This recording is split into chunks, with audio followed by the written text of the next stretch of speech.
terminé, la plus grande chose qu'elle faisait tous les jours, c'était de venir d'abord à l'église, d'être toujours présent à l'église. Et les jours-là, elle ne savait pas que Christ devait passer dans la synagogue, mais elle était quand même prête. Est-ce que chaque jour, tu es prêt à attendre la visitation de Dieu? Ophni et Phinéas étaient des enfants des sacrificateurs Élie. D'après la sacrificature, c'est eux qui devaient hériter leur père. Mais parce qu'ils n'avaient pas une bonne fréquence, ils avaient perdu ça et c'était parti chez Samuel. Et beaucoup d'enfants de Dieu, ils ratent quand Dieu visite l'église. Il y a des mouvements qui passent dans l'église. Quand tu n'es pas là, tu rates ça. La fréquentation.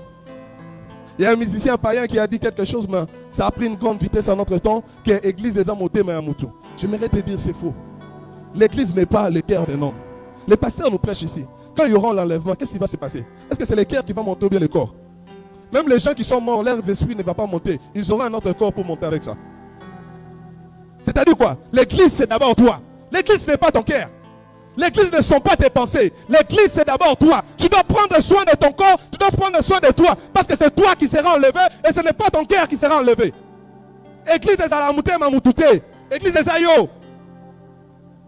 Aujourd'hui, on dit église des alamoutés, mamoutou. Et ça, les lorotés. Attends, inquiétez dans l'enlève, c'est bon. Mais je me dire à quelqu'un à l'enlèvement, ce n'est pas ton cœur qui va monter. Mais c'est toi qui vas monter. Si tu lis à un Corinthiens 15, 51 à 52, ça explique cela. C'est toi qui vas monter. Ce n'est pas ton cœur. Ta visitation est cachée derrière ta fréquentation. Cette femme a été délivrée seulement parce qu'elle était dans l'église. Seulement parce qu'elle était dans la synagogue. Mais la deuxième chose qui est la plus importante. Cette femme, elle était courbée. Je me demande où marcher, arriver à l'église. Quels sont les exercices qu'elle pouvait faire? Parce que la personne qui restait devant le temple dans Acte 3, lui, il avait quand même la possibilité, on lui portait chaque jour. Mais cette femme, la Bible ne dit pas qu'on la portait chaque jour. Mais elle était dans le temple. J'aimerais te dire une chose. Malgré les temps et les circonstances, cette femme avait compris qu'il fallait être dans la présence de Dieu. Laisse-moi te dire ce matin, il n'y a pas plus fort et plus puissant que se retrouver dans la présence de Dieu. Que les temps, que les circonstances ne puissent pas t'empêcher d'être présent dans la présence de Dieu. La Bible dit qu'elle était courbée. Elle avait l'incapacité de marcher. Oh, je me demande comment elle marchait. Quand quelqu'un est courbé, comment elle ne pouvait pas voir devant? Si elle était dans notre temps, avec les vitesses des voitures, elle pouvait être connue. Mais elle était décidée d'être dans la présence des choses. La deuxième des choses qui a apporté la délivrance dans la vie de cette femme, c'était le fait de se retrouver dans la présence de Dieu. Bien-aimé, si tu veux que Dieu te localise, rassure-toi que tu es dans la présence de Dieu. Laisse-moi te décourager. Le fait de venir dans l'équipe, ce n'est pas être dans la présence de Dieu. Dis Amen.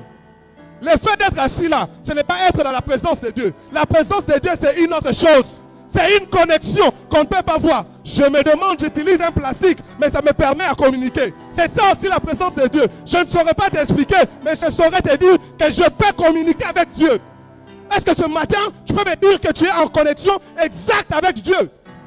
Est-ce que ce matin, tu peux me dire, si tu l'invoques, il va t'écouter? Bien-aimé, cette femme avait compris que mon état ne doit pas m'empêcher d'être connecté à Dieu. Bien-aimé, ce matin, que ta situation ne t'empêche pas d'être connecté à Dieu.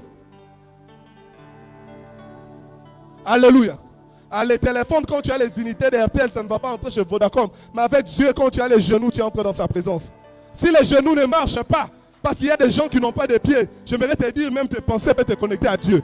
Oh, si tu ne penses pas, même ton cœur peut te connecter à Dieu. Pour